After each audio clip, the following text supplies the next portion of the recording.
حاجات لازم تبطل تعملها وانت بتتعامل مع الشخص النرجسي. بطل تدافع عن نفسك.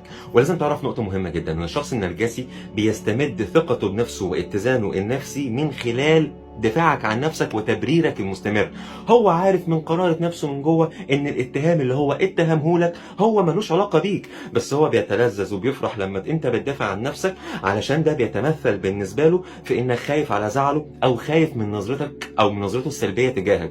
فهيفضل طول الوقت يتهمك ويقلب الترابيزه عليك، مش علشان يغلس عليك او مش علشان انت غلطان، لا علشان يشوفك وانت بتدافع باستمرار. وطبعا الشيء ده مؤذي وسلبي ومدمر جدا. علشان كده من النهارده لازم تنزع منه فتيل السلاح ده وتخليه يتهمك، بس ما تبررش، ما تدافعش عن نفسك. شايفني كده؟ انا كده، ده انا صاحب الحروب اللي في العالم دي كلها. انا كده. وسيبه بقى يقعد يهري يهري وانت من جواك هادي ومتزن جدا. ده مع مرور الوقت هيساعدك من جواك انك يبقى عندك مناعه ضد اي اتهام هو يتهمه لك، سواء هو او غيره. وفي نفس الوقت ده هيعوده ان السلاح ده ما بقاش ينفع معاك، فبالتالي هيبطل يتهمك اتهامات باطله علشان يشوفك بتدافع عن نفسك.